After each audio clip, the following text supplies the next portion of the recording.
अपने पसंदीदा शो के फुल एपिसोड देखने के लिए अभी डाउनलोड करें दंगल प्ले ऐप।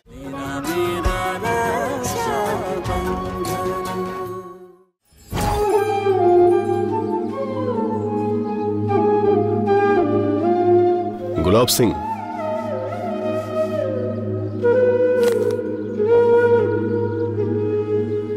এই নাও। অসংখ্য ধন্যবাদ আপনাকে। জামা কাপড় তো ময়লা, কিন্তু দেখে মনে হচ্ছে ভালো ঘরের ছেলে। আচ্ছা, তুমি কোথা থেকে এসেছো আর তোমার পরিবার কোথায়?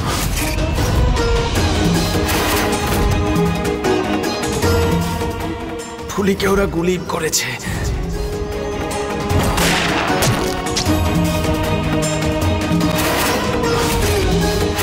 পরিবার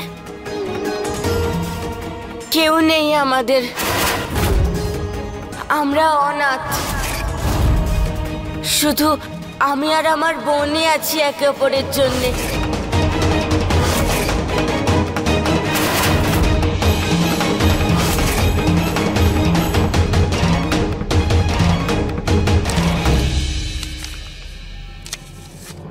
এই নাও, রাখো এটা। আমি এটা কি করে নিতে পারি? এটা আমি নিতে পারবো না। তুমি তো খুব সাহস করে ওই চোরকে ধরেছো, তারই পুরস্কার হিসেবে রেখে দাও এটা। তোমার কি এর কোনো প্রয়োজন নেই?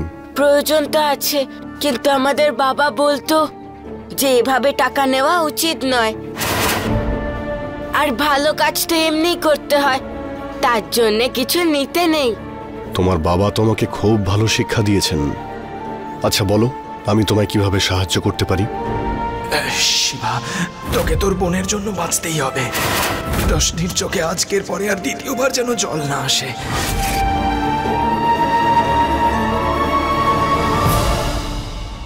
বাবা বলেছিল যে আমার বোনের সব দায়িত্ব আমাকে নিতে।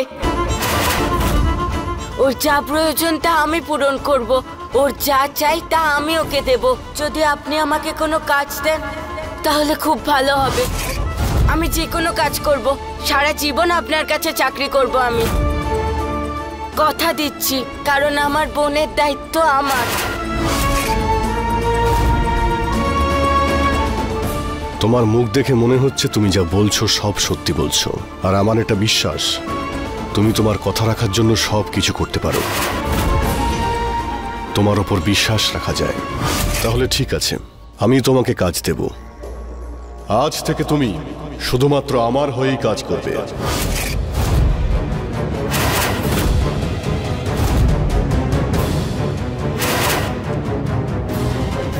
অসংখ্য ধন্যবাদ মালিক। কাজের জন্য কোথায় যেতে হবে? আপনি যা বলবেন আমি সব করব। কি কাজ করতে হবে আমাকে? তোমার বোনকে সঙ্গে করে আমার বাড়িতে যেতে হবে।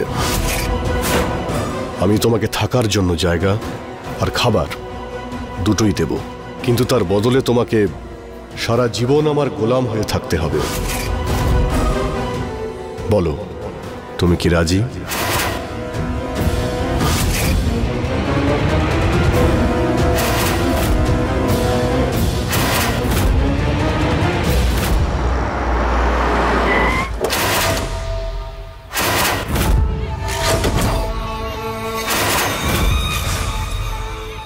ঠাকুরের মন্দিরে এসে শয়তান বাচ্চাগুলোকে খুঁজে পেলে শান্তি হয় আমার। খুঁজে খুঁজে ক্লান্ত হয়ে গেলাম আমি। চল।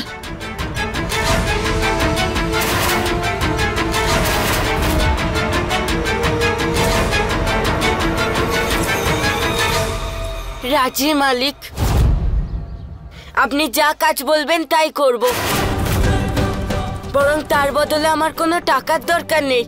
আমার বোনকে পড়ার খরচ দিতে হবে, থাকার জায়গা আর খাবার তো আপনি দেবেনই, কিন্তু এই কথাটাও আপনাকে দিতে হবে যে আপনি বোনকে কখনো বলবেন না যে আমি আপনার কাজের লোক। সারা জীবন আমি আপনার সেবা করব, এটা আমি কথা দিচ্ছি। আরে আমি আমার লোকজনদের জিজ্ঞেস করেছিলাম, ওরা আমাকে বলল যে এত ছোট বাচ্চাদেরও হরিয়ানার বাসে উঠতে দেখেছে। আচ্ছা, তাই ওই বাচ্চাগুলো বর্ডার ক্রস করে যাওয়ার আগে ওদের ধরতে হবে। একটা কাজ করি, এখানে যত লোক আছে বাচ্চাদের ছবিগুলো দেখাই আর জিজ্ঞাসা করি বাচ্চাগুলোকে দেখেছে কিনা কোথাও। তুমি ওইদিকে যাও, আমি এদিকটা দেখছি। তোমার বিশ্বস্ততার কোনো না কোনো প্রমাণ দিতেই হবে তোমাকে, যা তোমায় সব সময় এটা মনে করাবে যে তুমি আমার গোলাম। পরীক্ষা করে দেখতে পারেন, আমি পিছিয়ে যাব না।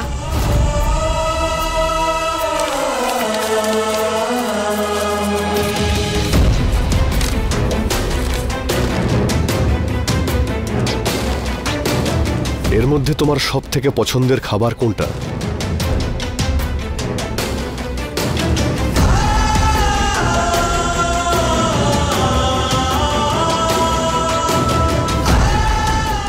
মিষ্টি। তুমি এটা মনে রাখবে, আজকের পর থেকে তুমি কোনোদিনও কোনো মিষ্টি খেতে পারবে না।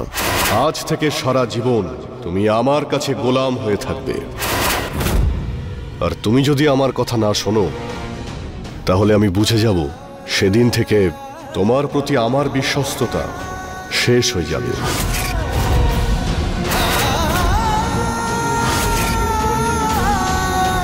বলো, এই প্রতিশ্রুতি রাখতে পারবে?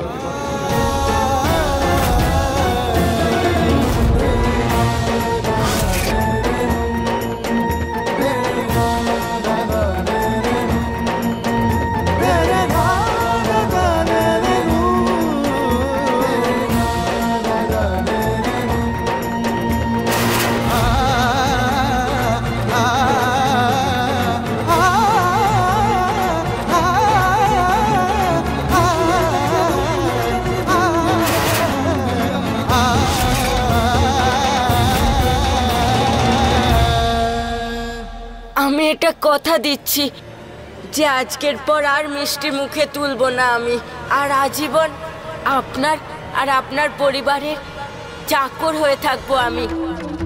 আমি খুব খুশি হলাম। তুমি আর তোমার বোন পেট ভরে খাবার খেয়ে নাও, তারপর সোজা আমার বাড়িতে যাবে। এদিকে নিয়ে এসো।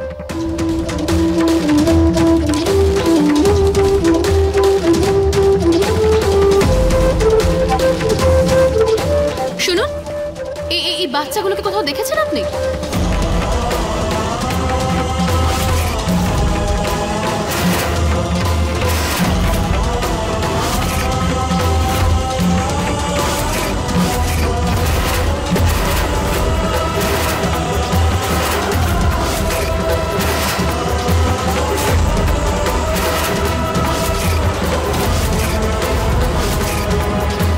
মায়ের নামে কিছু সাহায্য করুন। তলোয়ার এনে গলাটা কেটে নামিয়ে দেবো? হ্যাঁ, চল পালা এখান থেকে, যা পালা। মা, তোমার অনেক দয়া, তুমি সবাইকে পথ দেখাও। কোথায় গেল বাচ্চাগুলো? দাদা, এই বাচ্চাগুলোকে কোথাও দেখেছেন? না না।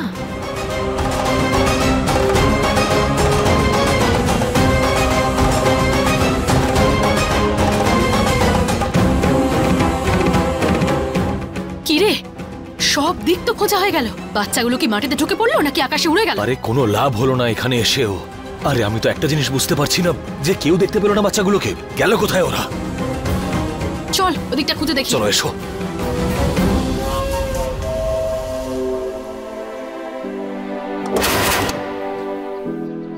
দাদা, উনি কে আর আমরা কোথায় যাচ্ছি? বোন, ইনি হলেন আমাদের মালিক। ইনি আমাদের থাকার জায়গা আর খাবার দেবেন। ওনার সব কথা মেনে চলতে হবে, যা বলবেন তাই। তাহলে তো উনি আমাদের বাবার মতন হলেন, তাই না? মনে আছে আমরা বাবার সব কথা মেনে চলতাম? হ্যাঁ মা, আমিও তোমার বাবার মতো। তাহলে আমি তোমায় কি বলে ডাকবো? রতন বাবু? ড্রাইভার, চলো।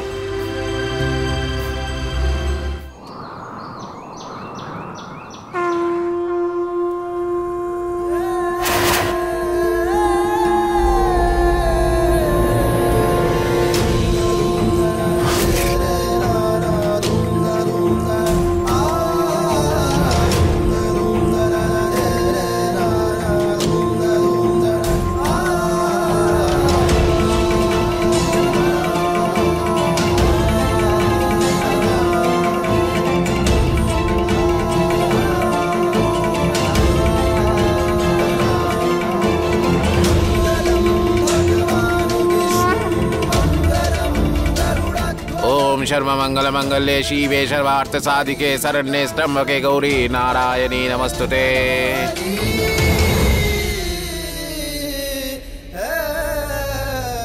পূর্ণিমা দেবী, এই যে কালো তিল, চাল আর কলা দিয়ে মেখে নবগ্রহ শান্তির জন্য এই যে মণ্ডপ পাকানো হয়েছে, এগুলো হাত দিয়ে স্পর্শ করে মন থেকে সমস্ত দেবতাদের আহ্বান জানান আর প্রার্থনা করুন আপনারা রতনবাবুর মেয়ে কনকের জীবনকে সুখী করুন।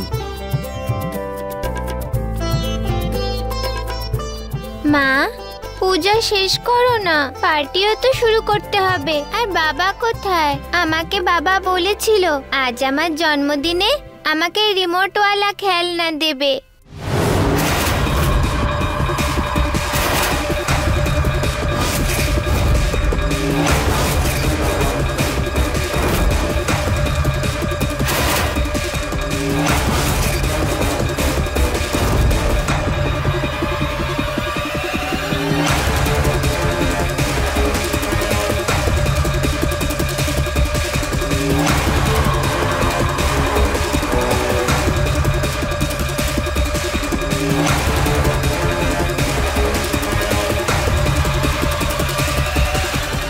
পূর্ণিমা দেবী, গ্রহের দিশা পাল্টে যাচ্ছে।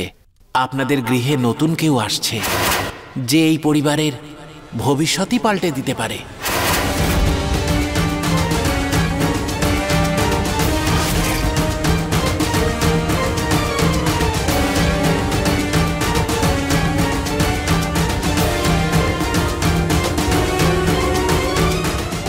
ঠাকুরমশাই, আমি বুঝলাম না, এই বাড়িতে যার পা পড়বে সে শুভ হবে না অশুভ? দেখুন, এক্ষুনি এ ব্যাপারে কিছুই বলা সম্ভব নয়, সময় তা বুঝিয়ে দেবে। তবে এটুকু বলতে পারি, নতুন অতিথিরা আগামী সময়ের দিশাই পাল্টে দেবে।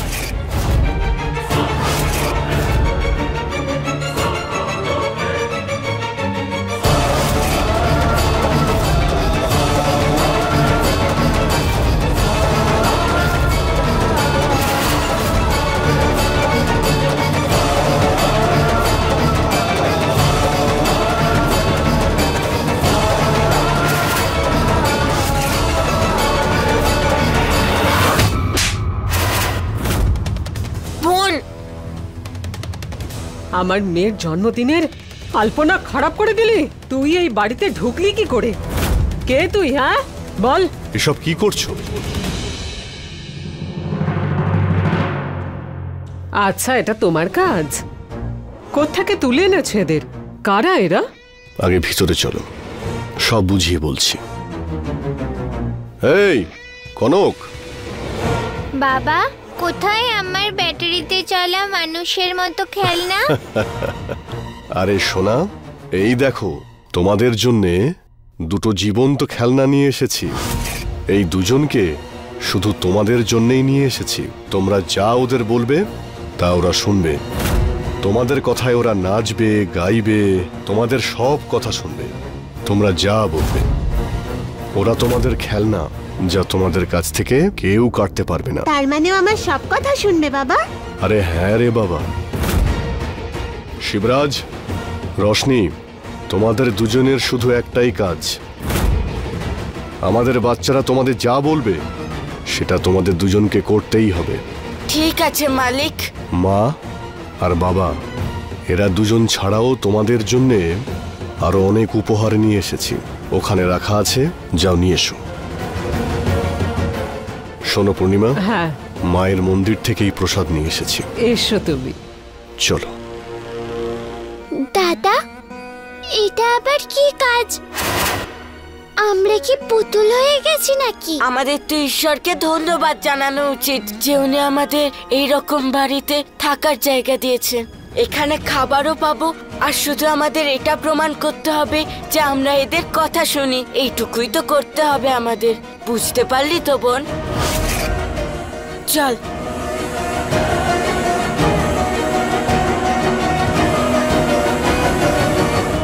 তুমি তো একবারও জিজ্ঞাসা করলে না, কিন্তু এটা তো ঠিক হয়েছিল যে বাড়ির গুরুত্বপূর্ণ ব্যাপারে আমি মত দেব। মায়ের মন্দিরে ওদের পেয়েছি পূর্ণিমা। ওদের ফেলে কি করে আসতে পারতাম? আর কে জানে, ওরা দুজন এই বাড়িতে আসার পর আমাদের জন্য শুভ কিছু তো হতে পারে। তুমি আমায় একটু সময় দাও পূর্ণিমা। আমি ওদের দুজনকে এমন ভাবে তৈরি করব যে ওরা আমাদের বাচ্চাদের সঙ্গে ওদের ছায়া হয়ে থাকবে, আর ওদের কোনো বিপদ হওয়ার আগে ওদের সামনে ঢাল হয়ে দাঁড়িয়ে থাকবে। ওদের এখানে নিয়ে আসার পিছনে আমার আরো একটা উদ্দেশ্য আছে। আমার এখন একটু কাজ আছে, আমি আসছি। আচ্ছা,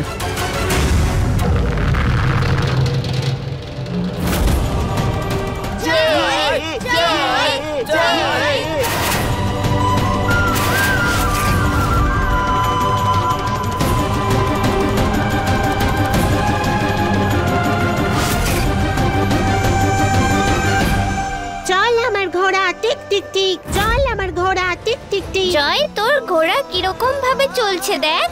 আরো জোরে চলতে বল জয়, আরো মার, আরো মার।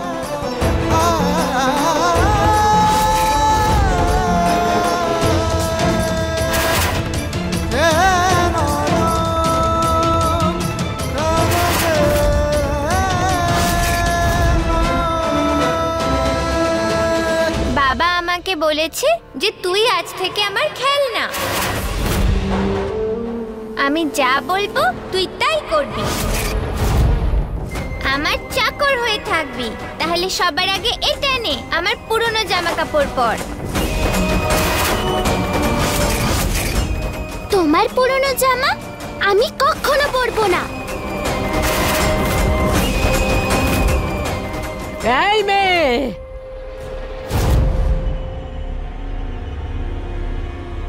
গলার আওয়াজ আর সাহস নিচে রাখবি এই বাড়িতে। আমার মেয়ে তোর মালকিন।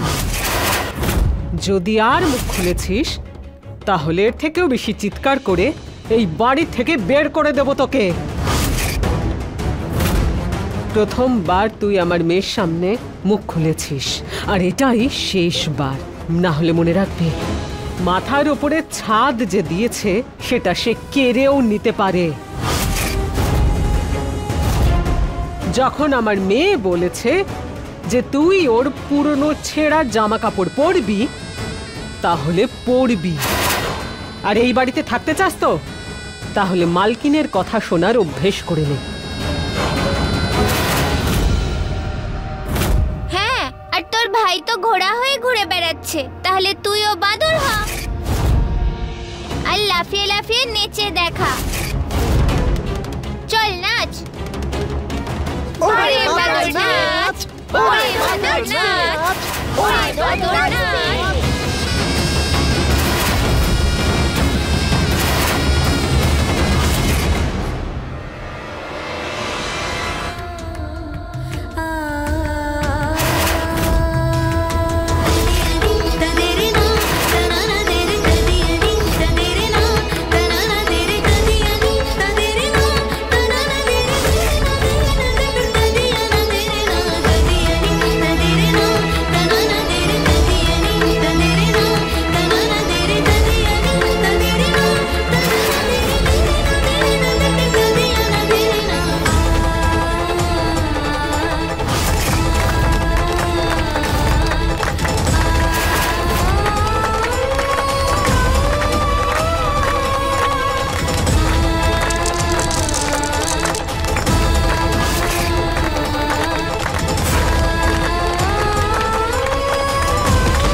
বোন, তুই ঠিক আছিস তো?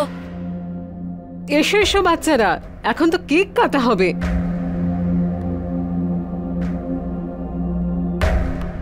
দাদা, আমি এখানে থাকবো না, এরা খুব বাজে, এরা ভালো লোক নয়।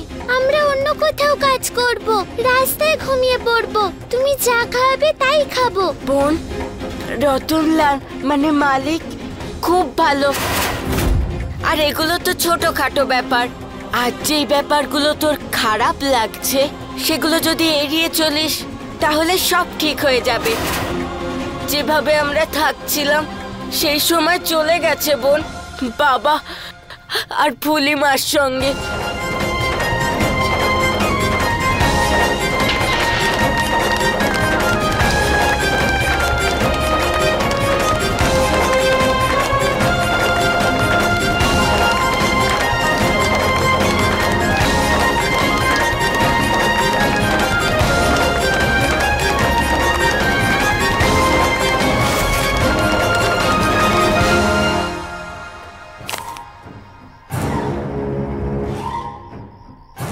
এই বাড়ির মালিক তোদেরকে নিয়ে এসেছে, কিন্তু তোরা আমার জন্য বেকার, সেজন্য এই ঘরেই থাকবি।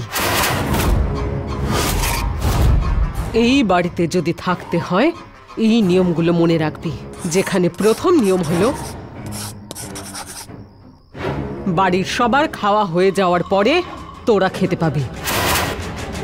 আর দ্বিতীয় নিয়ম,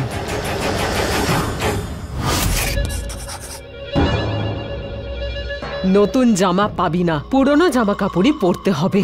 আর তৃতীয় নিয়ম,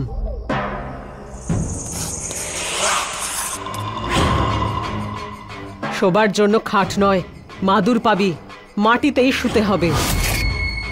আর চতুর্থ নিয়ম,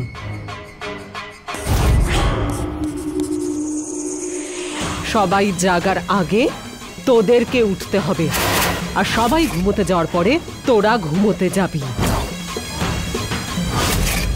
এই নিয়মগুলো মনে গেঁথে নে, কারণ এই বাড়ির প্রতিটা কোণ আমার নিয়মে বাঁধা, আর এই বাড়িতে সেটাই হয় যেটা আমি চাই। আমি নিয়ম ভাঙা একদম পছন্দ করি না। আর ওই ছেলে, তোর জন্য আরো একটা নিয়ম, আজকের পরে তুই মিষ্টি খাওয়ার অনুমতি পাবি না।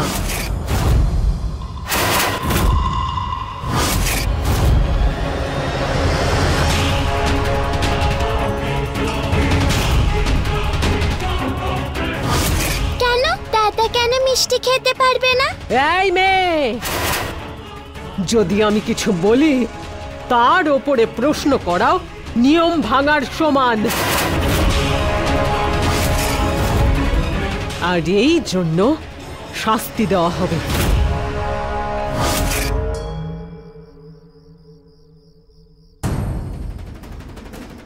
দাদা, আমি তোমায় জিজ্ঞাসা তো করতে পারি, কেন তুমি মিষ্টি খেতে পারবে না? তোমার তো মিষ্টি খুব পছন্দ। বাবা তোমার জন্য বাইরে থেকে রাবড়ি আর জিলিপি আনতো, তাহলে তুমি খাবে না কেন? যদি তুই মিষ্টি খাস তাহলে তো আমিও সেটা অনুভব করব। আর এমনি তো মিষ্টি খাওয়ার থেকেও বেশি দরকারি আমাদের একসাথে থাকা। এর থেকে ভালো আর কি হতে পারে?